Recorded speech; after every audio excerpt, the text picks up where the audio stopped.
Hello, I'm excited to show you what every button in Virtual Console inside of Grid QLC does and how amazing shows you can create with it. I'm going to try to show you actually all of the functions that are available here for you. So because we already have patched all the fixtures, all those fixtures here for the show, and I'm going to show you kind of from the top what you can do with the lights. Okay, let's start.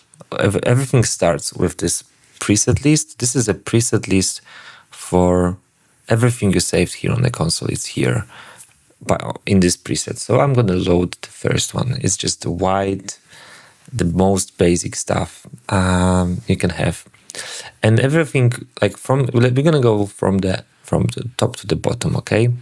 But just generally, just so you know, the top is all of the modifiers, okay? This is the go. I mean, from the top to the bottom. Flash is where you can like you can by clicking F, or you can just map it to whatever you want. It's just regular button, you know, to the MIDI or to the keyboard. I have mapped this to F. So if I click F, I can flash any color from the color picker, okay? Any color, any group, I can do it. And then the S, which is secondary, okay? This is where you choose a secondary color for all of those chasers here, for the lights and multi-effects if you click the link button, okay? So if I click here, I don't know, red, and my primary is white, so if I click the chaser, I'm gonna have a chaser here. If I'm gonna chaser this one, is a chaser this one, okay? If I'm gonna want all of them together, I click space and it's go. So just to remind yourself, just to tell you, like, everything doesn't happen when I can click here anything. It's not sent to the stage, okay? You have to click go, then it's being sent to the stage. So it's very important, because this way you can actually make multiple changes before you send it to stage. Oh, sorry, that's ridiculously crazy. But let's go back to the start. And I click load. If you load the preset, you have to click load, okay? So flash, secondary. Now we have the transition. Transition is amazing because it can give you this feel of like a very expensive show, because if I click the transition, this button, any of the colors, any of the parameters I send to the stage, like gobos or even rotation or prism or everything follows the transition button, okay? So if I click here and I want to load a green to the stage, it goes from the left to the right. From the left to the right, I can go from the middle to the outside. Look, this is amazing for transitioning between the stuff, and also it follows our master speed, okay? I go back down a little bit, it's a little slower. I can even go like even slower like this, and everything works together. So now the next thing we're gonna do, this is the go I told you before, and this is shift, okay? This shift, in my case, it's tilde. But you can anyway map it to anything. It gives you, as you can see, gives you the whole new kind of layer of FX. And this is the FX, parameters, anything. It's for you. It's for you to do your stuff here. And you can work with this like a shift button, but you can also change it to the toggle on and off. So if you toggle, you have all the new layer. You have this layer, you can work on this, your layer, or you can just work on set, like all of the presets are already made. So I like it to have like with the shift. The next, I already showed you, this is the chasers. So if you have white, We have two colors. This is different types of chasers, inside out, outside in, and we have a sync button. This is what we're gonna go a little further on and explain you a little more about it. And the next, it's everything that tells you, like, controls the intensity, like the dimmer of the fixtures. So basically, this is on all on. This is all on. So this is left to right, right to left, from the middle to the outside, outside in, and synced. Again, synced is everything synced to the multi-FX, but this is gonna be in a second. So now we have strobe, and we have regular strobe. Slow, faster, a little faster, and the last one is the one that you want to flash any second. You want to strobe the lights. Okay. We're gonna come here in a second, but now let's focus on the parameters. Let's focus on the attributes of the lights, like everything that controls the beam. This is this part. So we only gonna now look at the only lights we have is the first group, the A, those spots. We have the gobbo. Let's make it, the gobbo. We can have different gobbos. We can have even more gobbos here. If we're gonna this is the gobbos for you. So you can go here and just choose the gobbo. I don't know, gobbo 8, it's gonna be 6, 7. This one, maybe this one. So if you go to those gobbos, look, it's a different one.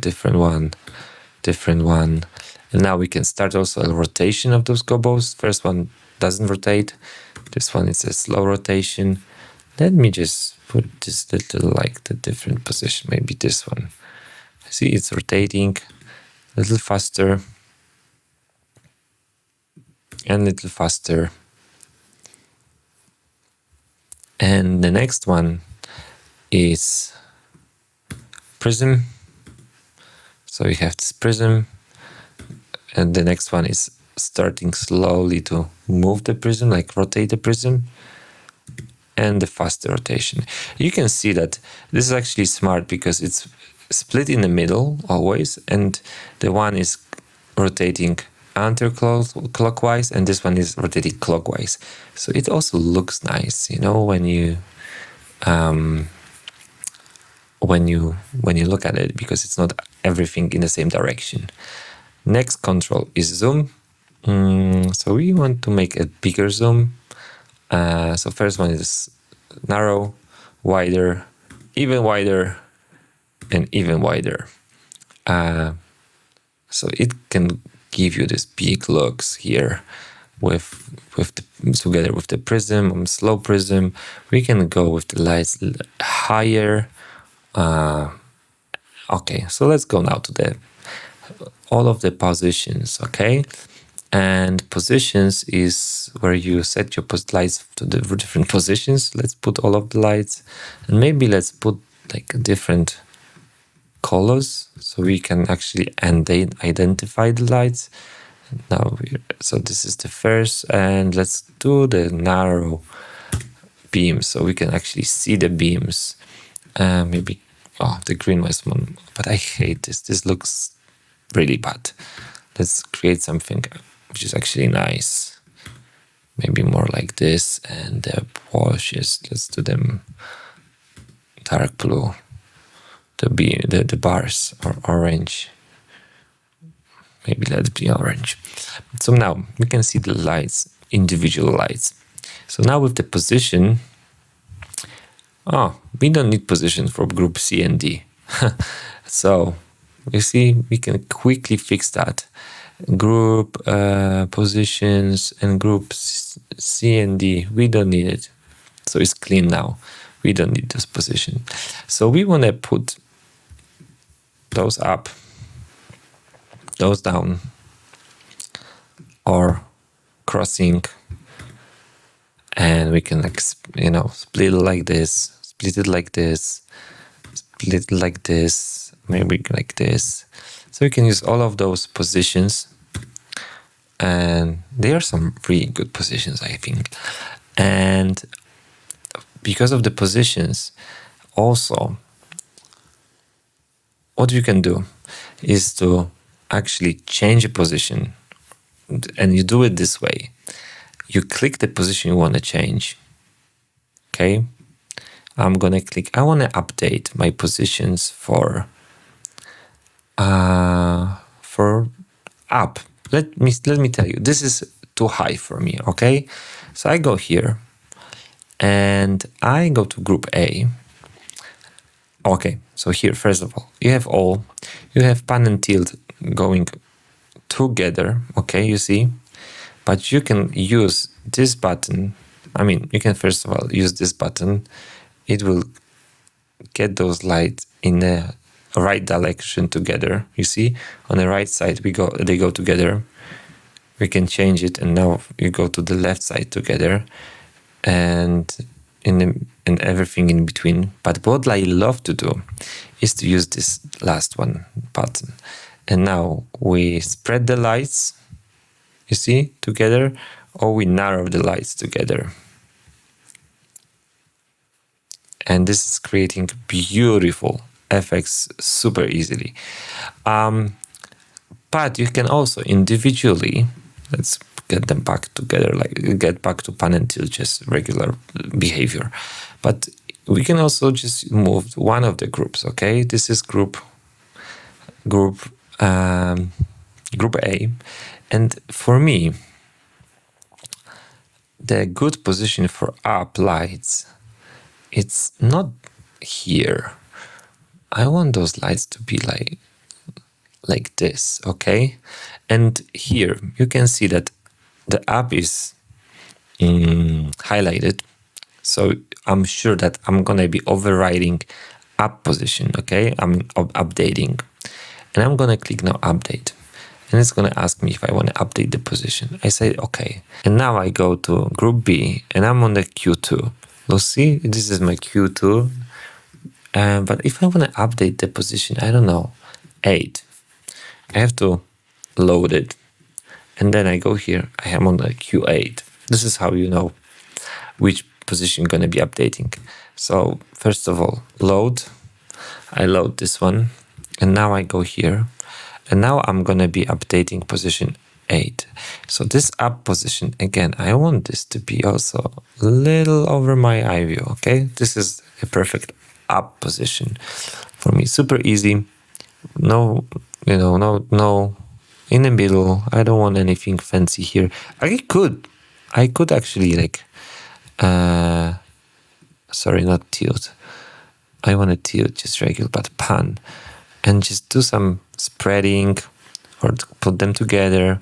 But for now, I just want them to be straight up. Okay, simple position. And now I need to click update, okay? And it updated this position. And you see, now we have this new up position. The positions are important because now we're gonna go to all of the EFX panel, okay? This is our EFX panel.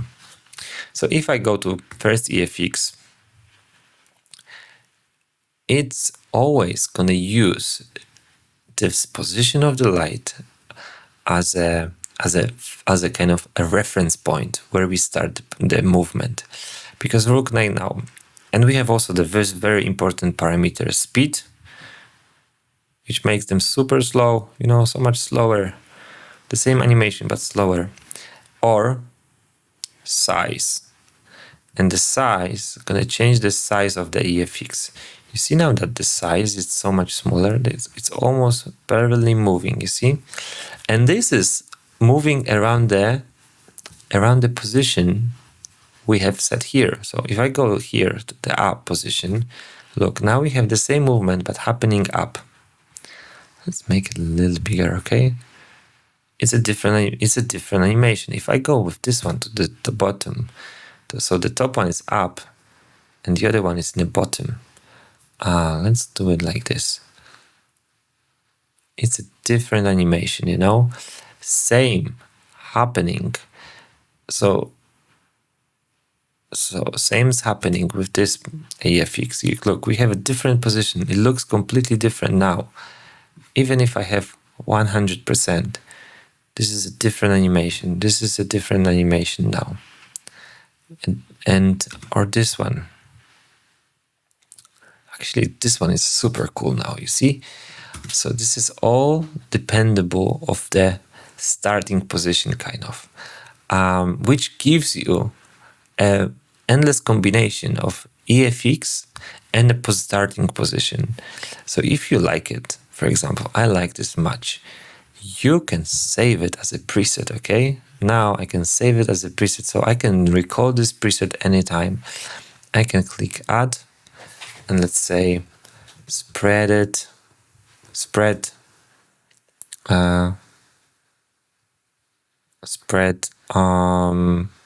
fly in. And now I load the start, and I can load spread it fly in. Look, and everything is saved. Look, even my dimmer position is saved. But let's say, oh, actually, I don't like it. I want this to be up. I want the lights to be shining high. And I'm not sure if I want the color changing. Maybe I don't want a color change. I want to do it. I want to have it like this. And maybe I don't want to have the. I don't want to have this. The strobes RGB matrix happening in this scene. I like the other ones. And I can just now click here and update this preset. So look now, we go to start, the beginning, and now load this one. And everything is remembered. And everything, at any point I can change. I can now add strobes. Or maybe I don't want the strobes to be, changing. Or maybe I want the strobes to have this little animation, but I want to change the second color for the strobe, and I want this to be red, and the main one, it will be white. So I have this animation on strobes. It's not great. Maybe let's do this color now. Oh, so it's all working together still, And now I like this much. But also I can, maybe I want a different multi-IFX on on my washes. Or I want washes to be wider. You see? Now they are wider. Or no, washes want a narrow beam, but I want big beam for my spots. Even bigger, maybe. I want to turn on the prism on them. And now I can update this, and it's there for me. And so this way you can create endless presets for your show, and it's just great. And all the time you have this ability to flash the lights. Oh, sorry, I'm going forward, but let me show you like all of the lights, light effects, and you can see like they will change depending of the starting position. Okay, they will change. This one is like they going together, so you have this many combination of how they're gonna look depending of the starting position. So they are compressed. They will never also stop out of the range. This is done very smart. And also if this one, for example, is a tilt effect. So it respects your pan position a lot. Even in a maximum size, you see, it respects your pan position. It only moves in the tilt direction. And if I'm gonna turn off the size, the lights are not moving because the size is 0. But I can go back and just slowly make it bigger, and then go to big movement. And the next one is a circle. Circle is great with the sync, but also look, circle looks great without that dimmer fix. And if you go make the narrower, it looks even more crazy. You know, this is a big symmetrical circle. And this one is a pan and tilt movement, so it won't respect that much. In the top size, it will all look the same. But if I'm gonna just change the size a little bit, it already starts looking different, because now it respects my size a lot more, because this is a movement of pan and tilt, so it's compressed on both sides, so it makes like no light will stop anywhere close to the range of the light. So it's very important for me that the movement is it's always there, smooth, whatever the size you have. You can have a small size, but you can have the biggest size, and also the movement is full range movement. And then we have the like a fan effect, only pan. So I like to use it this way with the dimmer synced. It's looking really good. And then we have EFX5. Let me turn on the colors too. We have this really nice EFX, but again, different because of the position. You have many variations. And if you like something, I encourage you to just experiment with that. But if you like something, just save it, And I like this one. I would say it's a kind of fly in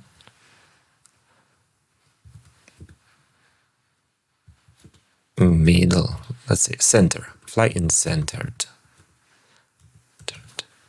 This is how I call it. And then the next one, this one is it's like a super fast wave from left to right and from right to left with the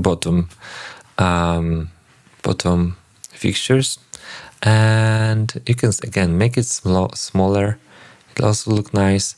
And this is the effects of the pan and tilt. So again, the biggest one, it won't change. It won't but if you only change the size to like half, it will start respecting your start position. Now it's on the bottom, you see? It's more like this bottom range, up is in the top, and this is middle, or you can let's do the cross. It's crossed, so it looks a little different too. And the last one is the pan crosses. So this will really respect your tilt position. Even in the biggest size, there is not much movement because they are floor bottom, but you can make them up. And you see it's super different FX. So you can do a lot with that. And still there is more. I can say, let's play off. But now I want to show you this slider. This slider gives you ability to actually, instead of the super fast changing position like this, which you don't want to have always, sometimes you want to do it, but very often you want to have a smooth transition from one position to another. And this is why you have this cross slider. So let's say I won't go first. This is always so it runs your transition. So basically I go down and you see, and I did transition to the top position. Now I want to go to the bottom, and that's transition. I want to go to crossed, and I can do it. I want to go to this double crossed position, and you can do it. So you don't have there's more option than just going to the position. You can go to this one. And what's amazing is, look, we can go, if I click this EFX, Just the last one. Look. Now, and let's say I want to lower this EFX. I can do it with the, or now I want to go up. I want to make it higher. I can do it super smoothly with this cross transition slider. Or I want to go, again, I want to go bottom. I want to have it here for now and then just go to the bottom position.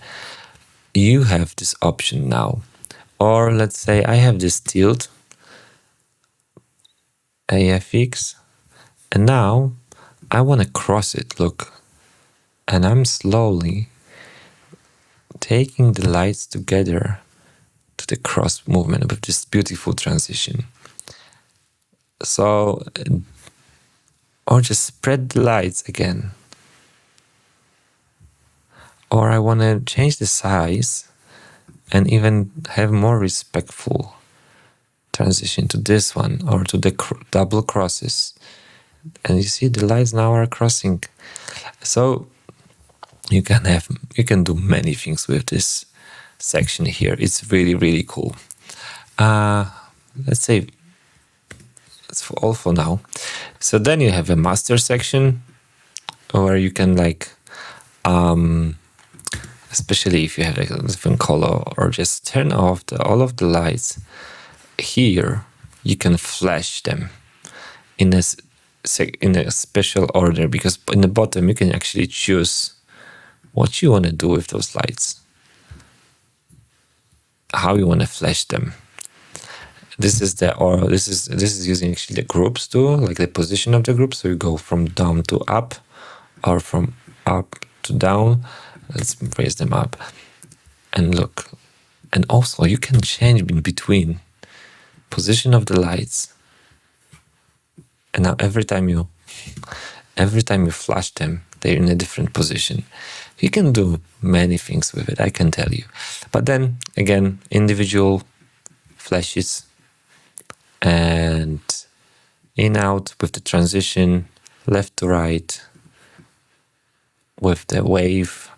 Let me do this so you can see the wave, and outer wave, and just a random strobe flash.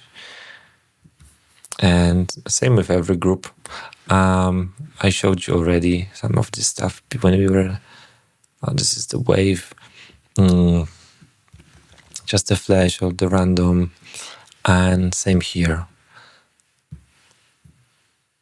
With the bars, you can do really nice stuff too, as you can see.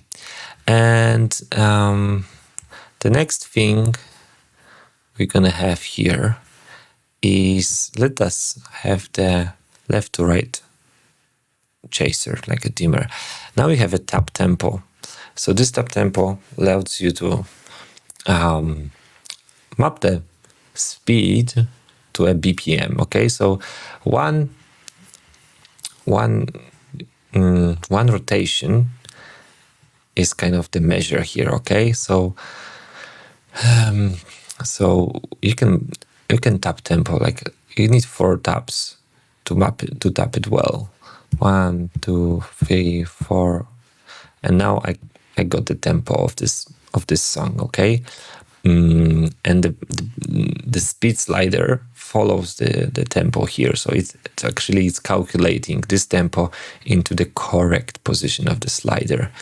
So let's say we have, so now, okay, so it remembers this number for a little while and then it forgets it, so I can add a new one. Okay, so let's say I'm gonna add a tempo of the little faster song, and I can like tap it until I'm sure I have a right tempo. Okay, so it's a little faster, you see. And now let's say I want a new one, like super slow.